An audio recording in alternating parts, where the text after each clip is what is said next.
Hello and welcome to Snack Break, a show between the shows. Unfortunately, I had a little accident with the audio in this episode.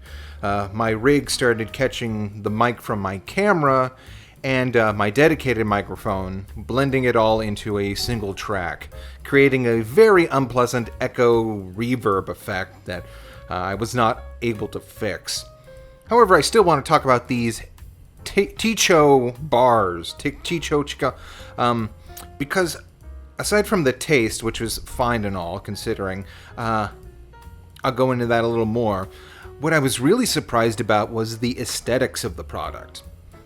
Right here you can see me remark about how it's actually a square of chocolate and not the traditional bar of chocolate. I don't know why it's a bar. I assume it's just the best shape for production or storage or what have you. And of course, because it's just a square, it really stands out. I noted the minimalistic and really unique font, especially the little crook in the bridge of the H.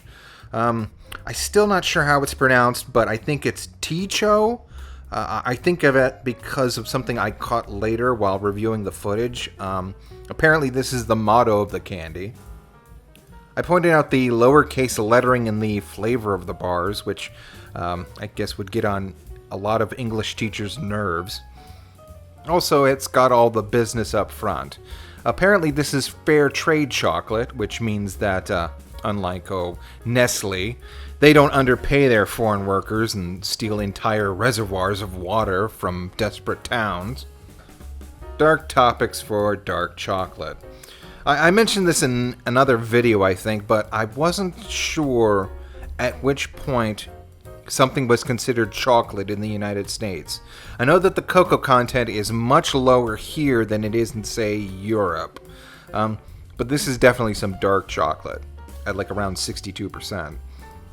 Finishing up the package talk, you can see some gold foil dots in the wrapper. I thought this was quite nice. The text box is in front of the dots, while the photograph is in the far back, creating a very nice depth effect. I'm sorry if I'm letting my inner Warhol run wild, but I just couldn't get over how nice this packaging was. Oh, but the surprises don't stop there, because as soon as I opened it, I noticed that the logo got its own square up in the corner, and that the bar itself was made of lifts and drops in the squares. Reminded me of marbles for the NES. I once rented a copy of that with a VHS of Ricochet Rabbit from a store that now sells plumbing supplies. And upon further inspection of the chocolate, I was flabbergasted to see the detailed spirographic etching in the chocolate. It's a good thing I didn't leave this in the car for too long, or it might have been destroyed before I even saw it. I will now play some audio from my reaction to this, because it really summarizes how I felt. God, this is the best chocolate bar that I've never tasted before. As for the taste, the berry chocolate was very bitter to me. I read on the back that it's all freeze-dried fruit, which was a little disappointing. I thought it was going to be like a kind of filling, but no. The banana nut chocolate was much better. It still had that kind of bitter taste to it because it was still dark chocolate. But the banana bits were much sweeter, and the almond combined to make it a very nice salty taste. I liked it quite a bit.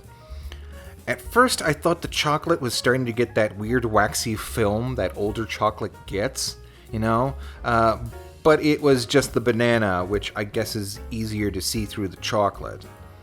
So yeah, they were fine. I was just way more interested in the packaging, when I found these at the Sprouts for $1 a piece. I've never seen these before, and I'd actually be interested in their take on a regular milk chocolate. Anyway, that's about it for now. I'm going to see if I can sort out that audio problem so that won't happen again. Take care. Man, I really missed that store. Had an arcade in the back and it was right next to a Jack in the Box.